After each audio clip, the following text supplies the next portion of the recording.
به نام خدا در چند دقیقه آینده یه نگاه اجمالی میندازیم به حسن آقا میری و اینکه وقتی ما میگیم ایشون داره کمک میکنه به شبکه قمار و شبکه فساد یعنی چی؟ بریم سراغ کلاب هاوس. ما بالاخره در کلاب هاوس در یک رومی که آقای سید حسن آقا میری خودش ادمین نبود و نمیتونست ما رو بندازه بیرون، آقای حسن آقا میری رو پیدا کردیم و این سوالات رو ازشون پرسیدیم.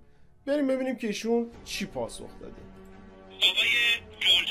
آقای جورجندی همین الان من میتونم به شما بگم کی شما رو دعوت کرده به کلاب هاوس؟ آقای یاشار. کلا منی که الان 22,000 نفر پیگیر کننده دارم تو کلاب هاوس، 4 نفر به من اجازه داده که وارد کلاب هاوس بکنم. آقای یاشاری که شما رو دعوت کرده رو کی دعوت کرده به کلاب هاوس؟ آقای امین فردین. چجوری آقای امین فردین رسید فابریکش اولین کسی که شروع کرد راجع به قمار بازار اینجا داره چی میگه؟ اتهام منو این میدونه که یاشار رپفا منو دعوت کرده به کلاب هاوس. یاشار رپفا رو من بیش از 20 سال شاید میشناسم، نمیدونم 18 سال شاید میشناسمش، از زمانی که سایت کروز بود، سایت رپفا بود و از اون تایم من میشناسمش. این که اون زمانی که من اومدم تو کلاب هاوس دعوتنامه کم بود و یاشار به من دعوتنامه داد، یاشار به من مسیج داد که آقا اینجا همه هستن، خبرنگارا هستن و میتونی بیای صحبت کنید، چه جالبیه و اولین بار یاشار معرفی کرد. آیا این جرم منه؟ آیا این سنتی به زندگی من اضافه کرده؟ آیا این ویوری به من اضافه کرده؟ فالووری به من اضافه کرده؟ هدفش از گفتن اینها در اون روم صرفاً تهمته، یعنی یک سلسله تهمت‌ها رو یه آدم میزنن دیگه آدم باید بره خودش پاسخ بده. من در مورد تهمت به شما نشون خواهم داد که تهمت یعنی چی بر اساس مستندات خود آقای آقایی. فیلم تهیه کردن و مستند ساختن آقای امین فردین بود. به خود من پیام داد اون سال که کسی نمیشناسیشونو که بیا شما رو اون وقت کی مطرح بود؟ آقای خزایی، وحید خزایی. به من گفت شما بیا با من راجع به وحید خزایی مصاحبه بده، ایشون قمارباز فلان. گفتم آقا من این کارو نمیکنم چون شما خارج کشوری، من نمیدونم دنبال چی هستی و من باش همکاری نکردم که شما باش همکاری کردید. خب داره میگه که با امین فردین همکاری نکرده و ما همکاری کردیم. خب بریم توی تلگرام. این امین فردین زمانی که من مسیج داده 17 مارس 2018 با من تماس گرفت، جوابشو ندادم. سلام بفرمایید، چی گفته؟ آقا سلام، امیدوارم که حالتون خوب باشه. بنده فردین هستم، باتونم مستقیم تماس گرفتم، زور جواب ندادید. بنده خبرنگار و عضو اصلی تیم پشت پرده هستم و یک کانال یوتیوبی داریم که یکی از پربینندترین کانال‌های یوتیوبی. اینجا تو این تایم تنها کسی که در مورد سایت شرط بندی می نوشت من بودم که امین فردین اومد از مطالب کانال وموز استفاده کرد و یه مستند ساخت که از وایس های منم توش استفاده کرد. ببینید اینجا مسیج 1 2 3 4 5 6 7 8 9 10. اینجا شماره موبایل منم مثلا گذاشته که مثلا من خیلی تیم قوی داریم در پشت پرده. مسیج 10 11 اینجا ایمیل منو مثلا رفته پیدا کرده، آیدی یاهوی منو به اسم ایمیل اومده گذاشته. ببین من اینجا فهمیدم که آدم سواد نداره و تمام این که من میگه تیم فلان دارم همش دروغه و هیچ وقت هم ازش حمایت نکردیم. صرفا بهش گفتم که آقا تو داری راه خودت میری، راه خودت برو، ربطی به وب آموز کارت نداره، من نمیتونم حمایت کنم ازت. و دیگه مسیرش رو هم شما دیدید، کاملا مشخص بود که این آدم دنبال چیست. خب این از امین فردین. اگر در مورد امین فردین و این مسیجا رو میخواید ببینید و بیشتر میخواید در موردش بخونید، کانال خوک شطرنج اصلا یه کانال داره ایشون، کانالی به اسم خوک شطرنج. تمام مطالب مربوط به امین فردین و کلاهبرداری هاش، دزدی هاش، مدارک و اسناد رو شما میتونید تو این کانال ببینید. آن خود شما به امین فردین چی میگی؟ خوک شطرنج نمیدونم چی، قماربازا. از کجا معلوم فردا شما اینجوری نباشی؟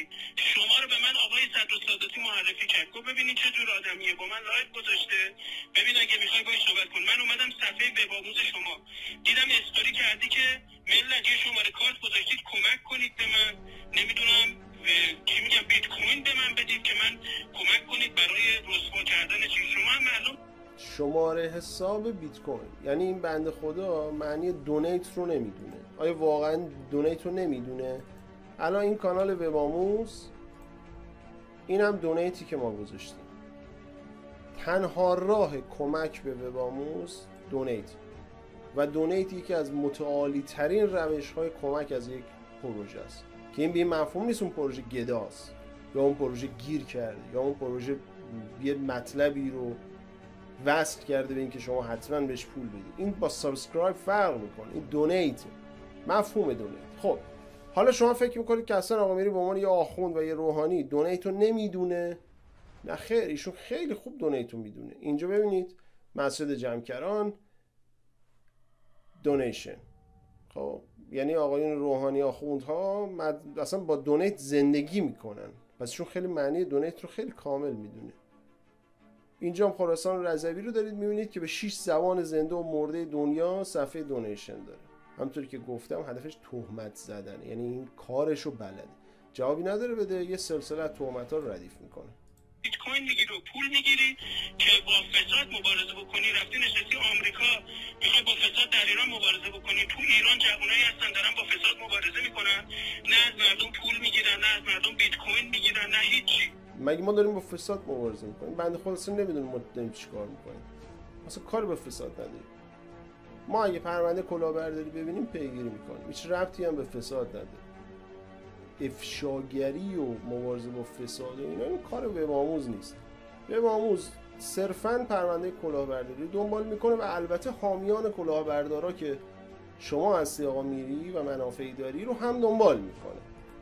من از روی صفحه شما اسکرین شاتم گرفتم نگه داشتم چون میدونم فردا میکنی دارمش که شما تو وب‌آموزتون نظر برای گوش کن. حالا شما سوال کردی، گوش کن. من با شما حرف نزدم، علتش اینه که فردا شما هم میایید قشنگ بردتون رو که کردید همون کاری که آقای فرهاددین کرده. فردا شما میشید یکی دیگه، دوباره یکی دیگه میاد با شما مبارزه بکنه، بعد من باید با اونم مصاحبه بدم. بنده حاضر نشدم با شما صحبت بکنم. علتش هم روشنه. شما خارج کشوری، نیرو وزارت اطلاعات بودی، از ایران پاشدی رفتی اونجا، چیکار کردی از وزارت رفتی بیرون؟ چرا نیروی وزارت اطلاعات بودی؟ ببینید این حرف خیلی بزرگی است. اگه وزارت اطلاعات کلاش پشم نداره به من ربطی نداره. مهم اینه که شما ببینید که تهمت زدن چقدر ساده است برای حسن آقامیری. یعنی اگه لازم باشه همه کاری میکنه. خب شما اگه این آدم مثلا بازجوت بود، خب همینو میذاش جلوت میگفت تو این جرمو داری، جاسوس CIA. الان میگه تو نیروی وزارت اطلاعات بود. یعنی چی؟ یعنی یه آدم در تهران فکر میکنه که اولا نیروی وزارت اطلاعات بودن بد است یا خوب است. این عجیبه. یعنی اول باید ببینیم که آیا از نظر حسن آقامیری نیروی وزارت اطلاعات بودن خوب است یا بد است، چون اینجا داره بد است رو مطرح میکنه دیگه. درسته؟ حالا حسن آقامیری از کجا میدونه که جرجندی نیروی وزارت اطلاعات بوده؟ یا حسن آقامیری خودش اطلاعاتیه و ما رو مثلا توی اداره با هم دیگه دیده، یا حسن آقامیری بازجوی من بوده، این حالت خارج نیست دیگه. یا حسن آقامیری چی بوده؟ یه سری اسناد و مدارک که کارمنده وزارت اطلاعات در اختیار حسن آقامیری است و اینا جای دیگه که وزارت اطلاعات نمیگه آقا این نیروی منه، که درسته اصلا غیر قانونی این کار. ولی شما میبینید خیلی راحت این حرفو میزنه. یعنی اصلا من فرض کن نیروی وزارت اطلاعاتم، خب الان که من آمریکا، اصلا یه پروژه مخفی وزارت اطلاعاته، تو چطوری همچین پروژه‌ای رو لو میدی؟ آقا حسن آقا نمیگی ما رو به خطر میندازی در آمریکا؟ میبینید کارشو بلده، این آدم کارشو بلده. الان شروع میکنه یه سلسله تهمت‌ها رو ردیف کردن. رفتی بیرون آمریکا چه کار میکنی؟ بیت کوین چرا از مردم؟ یعنی ما آمریکا هم که هستیم باید جوابشو حسن آقامیری بدیم. یعنی ما ویزا رفتیم گرفتیم، یه دور باید بریم ویزا بگیریم، یه دورم باید حسن آقامیری تایید می‌کرد. پول چرا میگیری برای مبارزه با فساد؟ بعد شما با فساد در ایران داری مبارزه میکنی، بعد میبینی با فلان وزیر رو مثلا شما فالو کردی که فالو کردی آقای جهرومیه. ببین دوباره تهمت بعدی میگه که تنها کسی رو که فالو کردی جهرومیه. خب من دوست دارم فقط جهرومی رو فالو کنم، به خاطر اینکه مطالب وب‌آموز مربوط به جهرومی است. یعنی من بابت این که فقط یه نفر رو فالو کردم و اونم جهرومیه که مطالب وب‌آموز مربوط به آقای جهرومی است، الان این اتهام منه. ببینید چقدر راحت. یعنی آدم اینو اتهام میدونه ولی علنا داره از یه شبکه قمارباز حمایت میکنه. اونا رو اتهام نمیدونه، اونا رو صرفاً گفتگو میدونه. رابطه شما با آقای جهرومی چیه؟ آقا هزار تا لایه دارید. من به چی میگم؟ بهش میگم آقا بیا با هم حرف بزنیم. اونجوری که من نمیتونم خیلی از تو سوال کنم، همه اینا رو من بهت پاسخ میدم. مگه شما سلام بر گفتگو نمی‌کنی؟ مگه دنبال گفتگو نیستی؟ خب بیا گفتگو کن. بازم من اصلا آقا میری رو دعوت میکنم به گفته بیا در مورد تک تک اینا گفته میکنیم. در مورد جهرم من نمیخواد بدونی، به من رابطه‌ام با جهرم بهت بگم. در مورد وزارت اطلاعات من نمیخواد بدونی، به من در مورد وزارت اطلاعات بهت بگم. در جلو همه بگم، یعنی لایو داشته باشیم، تو لایو ببینید. حالا ببین جواب چی میگه. شما توی رومی داشتید میگفتی کی؟ داشتی میگفتی ایشون با ساشا صبحانی و پویان مختاری لایو گذاشته. چرا دروغ میگی؟ کسی که میخواد با ادعا با ظلم مبارزه ساشا صبحانی و پویان مختاری رو بریم با هم دیگه تیکه‌هاشو ببینیم. مسیجایی که این آقا به ساشا صبحانی داده، تلفنی که به ساشا صبحانی زده رو ببینید. این مسیجاییه که به ساشا صبحانی داده. سلام داداش، سلام ستون. ساشا کار واجب دارم، داداش با من تماس میگیری؟ سلام آقا میره ارادت. اینم ویدیوش. ویدیو رو هم نگاه کنی. شدم بده. به طور مثال چند وقت پیش این خواهران منصوریان کیه اون زیقیا راجع من پست گذاشتن، راجع من بد و بیرا گفتن، راجع من فوش گذاشتن، فوش مادر دادن، همه چی. یکی از دوستای عزیزمون آقای حسن آقامیری به من زنگ زد، ازم خواهش کرد، گفتش که ساشا جان میشه جواب این رو ندی؟ خب به خاطر اون آقا من ندادم. می‌بینی که آقا میری اسلام رحمانی آقا میری با تعداد فالوور رحمانی تر هم میشه. فقط به ما میرسه اسلام خیلی رحمانی نیست. یه مقدار اول فالوور چک میکنه بعد رحمانی میشه. خودش دروغ بگه. من نه با ساشا صبحانی لایو گذاشتم نه با پویان مختاری. چرا دروغ میگی شما؟ هیچ جا ما نگفتیم تو لایو گذاشتی، گفتیم ارتباط داری، گفتیم شما به این شبکه شتاب میدی، گفتیم شما به این شبکه کردیت میدی. هیچ نقطه‌ای ما نگفتیم شما لایو گذاشتی. اینم داره دروغ میگه دیگه. حالا میگه دیگه ردیف داره. خواهی زن بزنن هست به کی؟ زن بزنن حسن آقا میری؟ جواب تو میده؟ چی فکر میکنی؟ فکر کنم جواب تو نمیده، چون میدونه براش حاشیه میخوای درست. آقا من به هر کی زنگ میزنم به هر کی زنگ میزنی خونه‌شو خراب میکنه. نه عرضم به حضور شما. بیا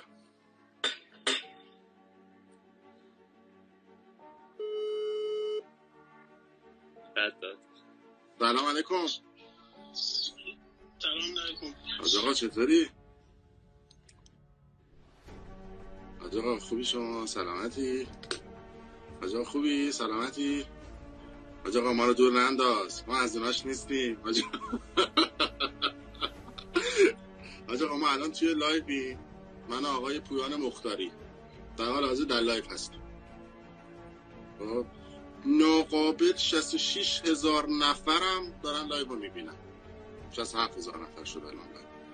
بعد الان آقا پویان میگن که از حاج آقا از شما دعوت کردن که نظرتون رو راجع به ازدواج جوانان و ازدواج ایشون با خانم یه جمله کوتاه.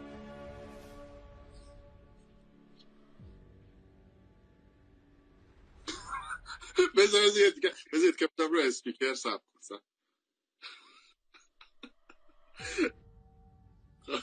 از پارسال تا الان بالای 100 تا لایو ما گذاشتیم که اکثرش با آقای مرتضی فاطمی بوده که دوستان میشناسنش. مجری شبکه افق بوده، برنامه داشته، مجری صدا و سیماش، هم ایشون رو میشناسنش.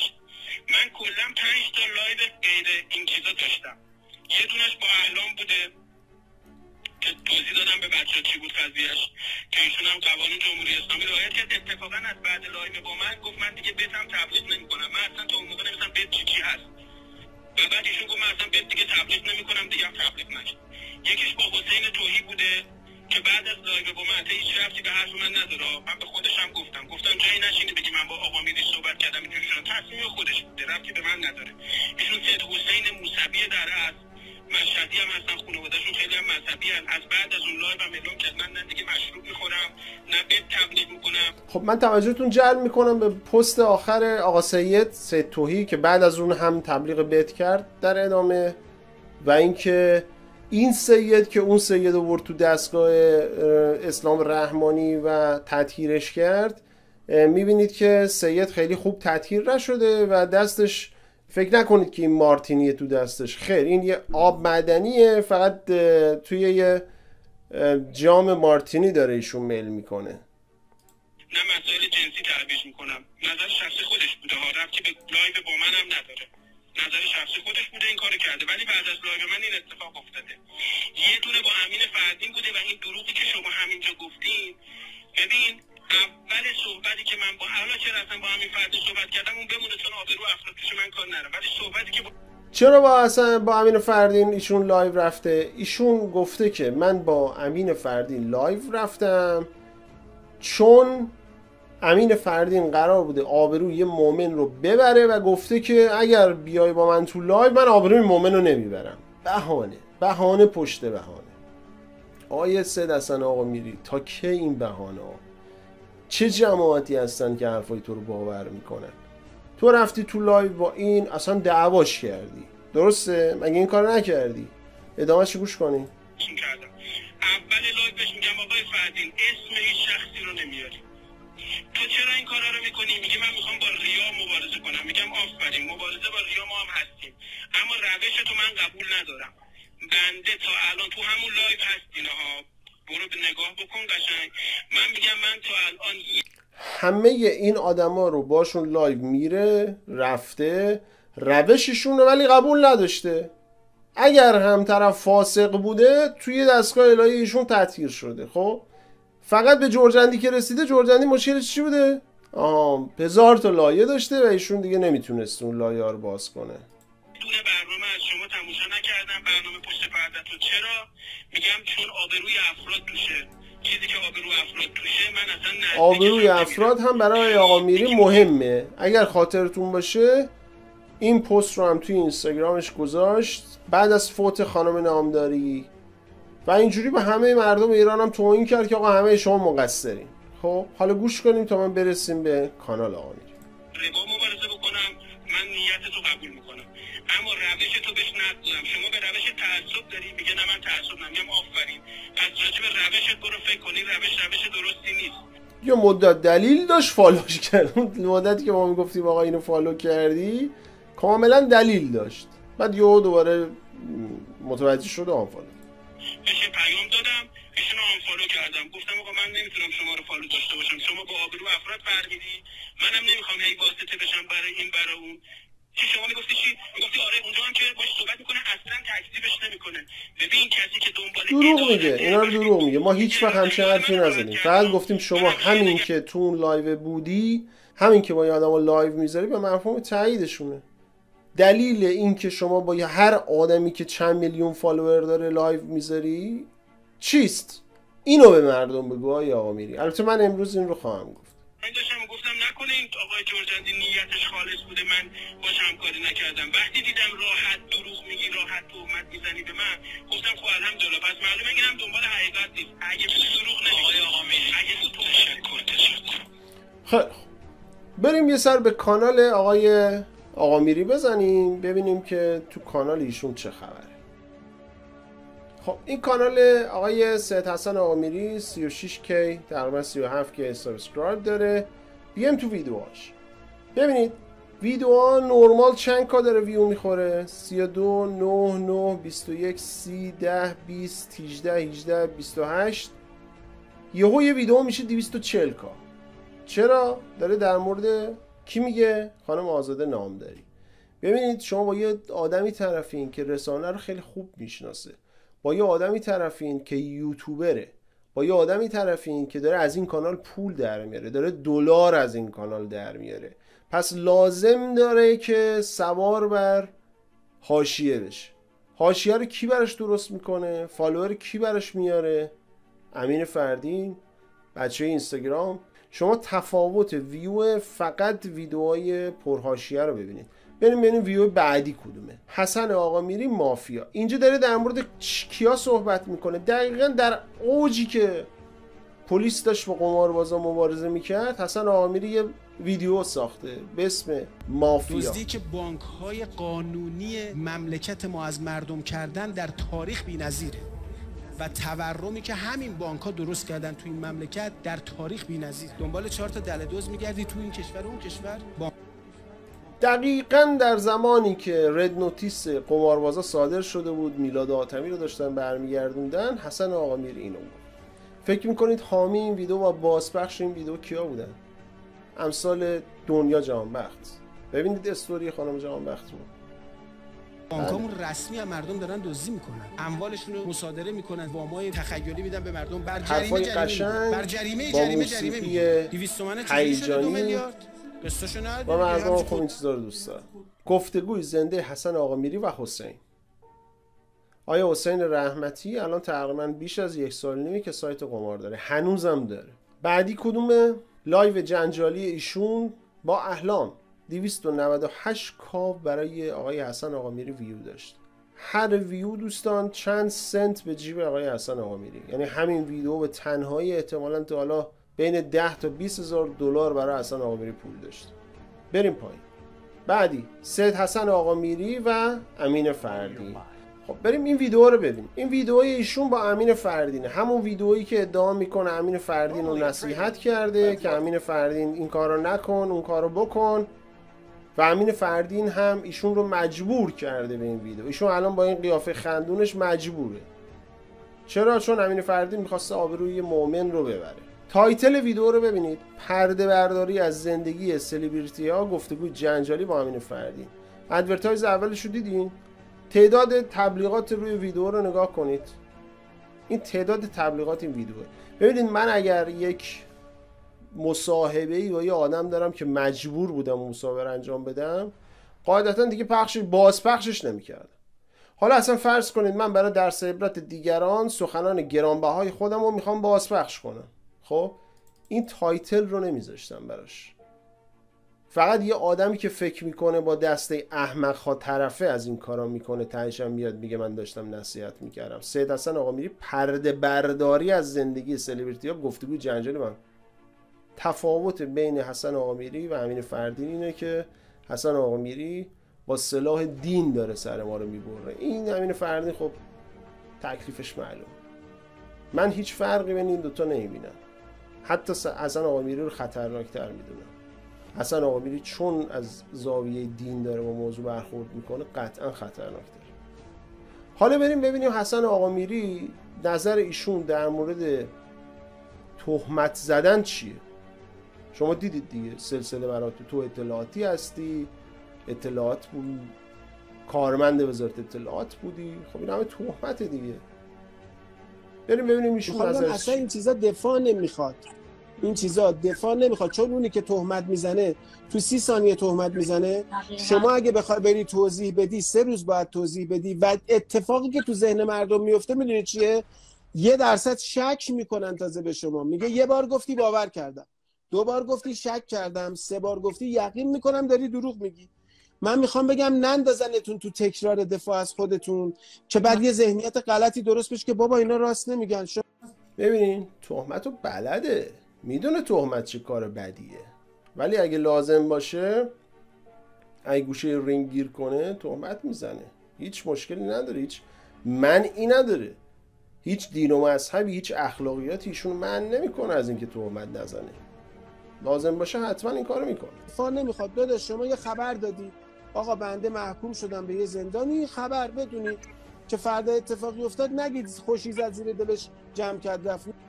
اینجا داره این بنده خدا که محکوم به زندان شده، البته تو اون تاریخ هنوز محکوم نشده، من نمیدونم پرونده چیه، میگه تو که از ایران فرار کردی قرار بود محکوم به زندان بشی، خوب کاری کردی رفتی. میگه آقا خوب کاری کردی رفتی، یعنی هر متهمی هر کثافتکاری تو اون کشور کرد، ایشون که خبرنگار نیستش که، ایشون که کار سیاسی نمیکردی که، ایشون یه اتهام مالی داشته، در رفته ترکیه. حسن آقامیری میگه خوب کاری کردی در رفتی، چون اگر در نمیرفتی ممکن بود بری زندان، بچه کوچیک داشتی. الان اون آدمایی که تو زندانن آقا میری اونا بچه ندارن، دزد و قاتل و اینا که تو زندانن، متهمی که اختلاس کرده نمیدونم اینا هیچ کدوم بچه ندارن، چون همه بچه دارن با درن و بعدم به ریش دستگاه قضایی و پول مردم که خوردن بخندن. آره توجیه کرد. الان چون طرف رفیقشه تمام قصه رو توجیه کرد. بعد همین آدم میشینه از صبح تا شب به مسئولین ایراد میگیره که آقا جلو اینو نگرفتی، جلو اونو نگرفتی. البته اسم خاصی نمیاره، اسم یک دونه مسئول رو نمیاره. حرفای قلمبه سلمبه‌ای که متاسفانه یه قشری از مردم دوست دارن بشنون. یا آهنگ ضربی هم میندازه روش و یه ویژوال افکتی هم. نه من دوست داشتم تو مملکتم زندگی کنم. شرایط برام نیست، 2 تا بچه کوچیک دارم، نمیدونم، من نمیتونم برم زندان با 2 تا بچه کوچیک. بچه شیرخوره رو ول کنم کجا برم زندان؟ خوبه؟ میخوام بگم همین خبر رو دادی تمام داداش. این حاشیه ها اونا دنبال خبر زردشونن، چیزا دیگه شونو بفروشن، میدونی اونا میبینی حتی این میدونه که میری دنبال خبر زرد که چیز دیگه تو بفروشی. خبر زرد کجا رفته؟ خبر زرد اینجا میره یوتیوب تبلیغاتشو میفروشه. حسن آقامیری همه این قصه ها رو دوستان خیلی دقیق میدونه. اصلا شما فکر نکن آدم ناآگاهی ها، خیر، ایشون از شرایط مملکت داره سوء استفاده میکنه، از ضعف دستگاه ناظر داره سوء استفاده میکنه، از ناآگاهی مردم داره سوء استفاده میکنه. اون یارو دنبال دیده شدن است، دنبال اون ویو خوردن است. قیمتش هم یه عده نشون دادن براشون مهم نیست. شاید یه روزی با وجدانشون تنها بشن، پشیمون بشن از این که به خاطر دیده شدن زندگی یکی رو ریختن به هم. بریم ببینیم نظر آقا میری در مورد شبکه قمار بعد از اینکه ما این موضوع رو باز کردیم، به همه گفتیم آقا ایشون داره کمک میکنه به شبکه قمار. بریم ببینیم چی گفت. مگه من تشویق کردم برید قمار بازی کنید؟ من که علیه قمار صحبت کردم آخه. کلیپشو یادتونه دیگه، نشونتون دادم دیگه. وسط مبارزه با قمار یهو کلیپ داد بیرون که آی جمهوری اسلامی همه دزدن، گیر دادی به 4 تا جوون که اصلا با هم دیگه سازگاری نداره. که مثل اینه که بگی تو منو با شمر آشنا کردی، من حالا من تو لشکر یزید. عزیزم من که گفتم مرگ بر شمر، نگفتم که حاجی این گفتگوی داستانی شده ها. یعنی این پذیرش شما نها کن. من پارسال یه دونه لایو گذاشتم با یه خانومی با اون شرایط که مثلا خودش درخواست کرده که آقا با هم صحبت کنیم و بعد گفته انقدر از جوانای ایرانی تو پیج منن و ما سوال داریم و مثلا اینجوری. بعد من قبول کردم صحبت کردم. یه جنجال عجیب و غریبی که اصلا ما فکرشو نمی‌کردیم درست شد. و عجیب اینه که مثلا یه سری دوستای من که حتی خودشون خارج کشور زندگی میکنن و مثلا استاد دانشگاهن، نمیدونم درس خوندن، به من میگفتن تو اصلا برای چی با این صحبت کردی؟ گفتم بابا شما گفتگو رو اصلا یعنی چی؟ شأن قائل باشی برای گفتگو بگی شأن من نیست. ایشون میگه که یه خانمی اومده گفته ما یه سری فالوور داریم، میخوام در مورد یه موضوع صحبت کنیم، شما هم بیا. و منم پذیرفتم. چرا؟ چون شأنی برای گفتگو قائل بودم و اینکه برای فرد هم ما نباید بیایم متر و معیار مشخص کنیم و هر کی بوده ما دیگه گفتیم بیاد و اینا. خب این مکالمه من، چت آخرین چت من با حسن آقامیری است. چی نوشتم من اینجا؟ 11 آپریل 2020 من باش تماس گرفتم، نوشتم من جورجندی هستم، کارشناس جرم سایبری. اون زمانی که داشت لایو میذاشت با قماربازها، نوشتم آقا هر وقت تشریف آوردی بگو که من میخوام کوتاه وقت شما رو بگیرم.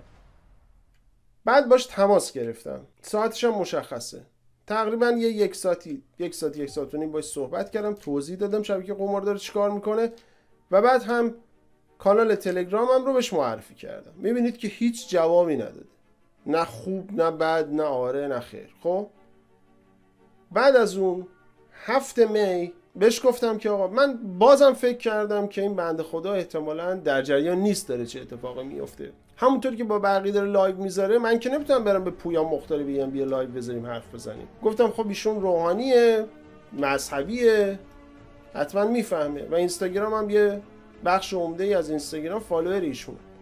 گفتم آقا اگر یه لایوی لطف کنی بذاری من این قصه قمار رو توضیح بدم. جوابی که من داده چیه؟